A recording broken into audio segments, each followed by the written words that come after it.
আসসালামু আলাইকুম। এই পর্বে আমরা কোন বাটনের কি কার্যক্রম সেগুলো আমরা দেখব। আচ্ছা, এখান থেকে হচ্ছে মোট সদস্য যাচাই এবং যার যার তথ্য যাচাই। তৃতীয় বাটন চলতি মাসে কারা কারা কিস্তি প্রদান করেছে তাদের তথ্য, যেমন চলতি মাসে আমাদের ৫৫,০০০ টাকা হয়েছে। এখানে ক্লিক করলে কারা কারা দিয়েছে, কত তারিখ দিয়েছে এটা জানতে পারবো। যেমন সুমন হাওলাদার, সে ২ তারিখ প্রদান করছে ১,০০০ টাকা ম্যানি জানাল।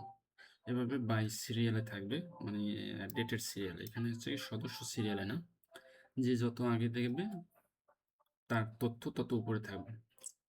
এভাবে আমাদের সর্বশেষ কিস্তিদাতা হচ্ছে মোহাম্মদ আরিফ হোসেন, ১৫ তারিখ।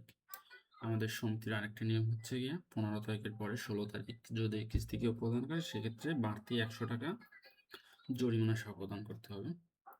তো যেই হোক, এই হচ্ছে গিয়ে আমাদের সর্বশেষ দ্বিতীয় বাটন হচ্ছে কি চলতি মাসে বকেয়া কিস্তি। যদি কেউ পূর্বে কোনো কিস্তি বকেয়া থাকে এবং বিশেষ কিস্তি সহ অন্যান্য যত কিস্তি আছে যেটা চলতি মাসের না, ওইসব কিস্তি প্রদান করলে তারা এই দ্বিতীয় বাটনে দেখতে পারবে। আমরা ক্লিক করি, দেখি কি আছে। আচ্ছা, বর্তমান হচ্ছে কি জুলাই মাস চলতেছে। এই যে বলাই শিকদার, সে ১ নম্বরে কি করলো, ১,০০০ টাকা বিশেষ কিস্তি দিল। আচ্ছা, এবার বিশেষ কিস্তির তালিকা প্লাস এপ্রিল মাসের কিস্তি বকেয়া ছিল, সে চলতি মাসের ৩ তারিখে প্রদান করছে। এই জন্য এই তথ্যটা এখানে দেখা যাচ্ছে। এভাবে করে বিস্তারিত তথ্য দেওয়া আছে।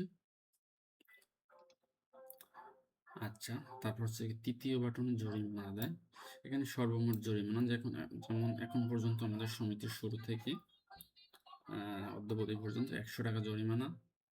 এই জন্য ১০০ টাকা এখানে আছে মোট। এখানে বিস্তারিত দেখার কোনো সুযোগ নেই, শুধুমাত্র ১০০ টাকা এই পর্যন্তই এনাফ। জমি বাবদ আদায়, এটা হচ্ছে ভবিষ্যতের জন্য করা, যে আমাদের ভবিষ্যতে জমি হবে, জমি থেকে যে লাভ্যাংশ অ্যাড হবে, অথবা আমাদের জমি ক্রয়ের পর যদি আমরা কোনো ইতে ইনভেস্ট করি, অথবা হচ্ছে কাউকে চাষাবাদের জন্য দিই, সেখান থেকে যে প্রফিটটা অর্জন হবে সেটা এখানে দেখা যাবে। ঋণ বাবদ আদায় এবং ঋণ দেওয়ার টাকা, এই দুইটা বাটনই আপাতত সাময়িকভাবে বন্ধ আছে। এটা আমাদের সমিতির পক্ষ থেকে সর্বসম্মতিক্রমে কাউকে ঋণ প্রদান করা হবে না, এই মর্মে সিদ্ধান্ত গৃহীত হয়েছে। তারপর ভবিষ্যতের জন্য বাটন দুটো রাখা হয়েছে। ৩ নম্বর হচ্ছে অন্যান্য খরচ। যদি সমিতির বিশেষ কোনো খরচ থাকে, তাহলে সেক্ষেত্রে এখানে এন্ট্রি দেওয়া যাবে এবং এন্ট্রি থাকবে। আচ্ছা, এই যে বিশেষ খরচ, বর্তমানে কোনো বিশেষ খরচ নাই। এটা কিভাবে এন্ট্রি হয় আমরা পরে দেখাবো। আচ্ছা, জমি হতে লাভ, এই যে উপরের থেকে যে লাভটা হবে, জমি যে ক্রয় করব সেটা থেকে যে লাভ হলে এখান থেকে মোট সঞ্চয় জমা। এই সঞ্চয়টা হচ্ছে ঋণের সাথে সম্পৃক্ত। যদি ঋণ দেয়, ঋণের একটা অংশ সঞ্চয় হিসেবে আমরা জমা নিব। এটা ভবিষ্যতে যদি কখনো হয় সেক্ষেত্রে এই সঞ্চয়টা এখানে থাকবে। সদস্য বিনিয়োগ, কোনো সদস্য বিনিয়োগ করলো কিনা, যেটা আমরা ১ নম্বর অপশন থেকে জেনে আসছি। এখান থেকে বিনিয়োগ করলে মোট টাকাটা এখানে দেখানো যাবে। তো চলমান ইনভেস্ট সম্পর্কে জানবো। যেমন আমাদের বর্তমানে ৩ লক্ষ টাকা ইনভেস্ট আছে, এই ইনভেস্টের টাকাটা এখানে দেওয়া আছে। আচ্ছা, চলমান ইনভেস্টে ক্লিক করলে আমরা এই টাকাটা কোথায় কোথায় ব্যয় আছে আমাদের সেটা দেখা যাবে। যেমন আমি ইনভেস্টে ক্লিক করলাম,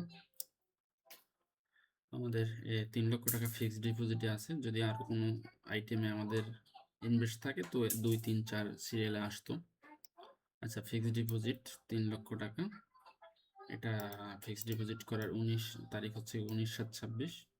মোট পরিমাণ ৩ লক্ষ টাকা। রেজুলেশন অর্থাৎ হচ্ছে গিয়ে এই যে ফিক্সড ডিপোজিট যে করবো, এটার যে একটা সিদ্ধান্ত গ্রহণ করা হয়েছে সর্বসম্মতিক্রমে, তার একটা বিধান এখানে দেওয়া আছে, আপনি দেখতে পারবেন। এই যে মিটিংটা হয়েছিল ৪/৭/২৬-এ, অধিবেশন নং ছিল ৬। এটা অনলাইনে গ্রহণ করা হয়েছিল। কি কি বিষয় ছিল বিস্তারিত এখানে দেওয়া আছে, এবং যারা সম্মতি প্রদান করেছে, যারা মিটিংয়ে প্রথম উপস্থিত ছিল তাদের স্বাক্ষর ছিল। পরবর্তীতে কেউ দ্বিমত পোষণ না করায় তাদের স্বাক্ষরগুলো যুক্ত হয়েছে। আর প্রমাণপত্র হচ্ছে গিয়ে এই টাকাটা যে ফিক্সড ডিপোজিট করা হয়েছে, সেই যে প্রমাণপত্র, তা আমাদের মূল অ্যাকাউন্ট থেকে যে কর্তন করা হয়েছে তার একটি স্ক্রিনশট এখানে দেওয়া আছে। এই যে আমরা একটু জুম ইন করে দেখি যে 3 লক্ষ টাকা কে 4টা 33 মিনিটের সময় অ্যাকাউন্ট থেকে ক্লোজ করা হয়েছে, ফিক্সড ডিপোজিট করা হয়েছে। আচ্ছা, তারপরের বাটনটা আমরা দেখি ইনভেস্টমেন্ট লাভ। যেমন আমরা সবেমাত্র ইনভেস্টে গেলাম, স্বাভাবিকভাবেই আমাদের কোনো লাভ নাই। যদি লাভ থাকে আমাদের এখানে আমরা দেখতে পারবো যে টাকাটা কোথা থেকে আসলো, কিভাবে আসলো, বিস্তারিত এখানে দেখা যাবে। পর্যন্ত এখানেই, ধন্যবাদ।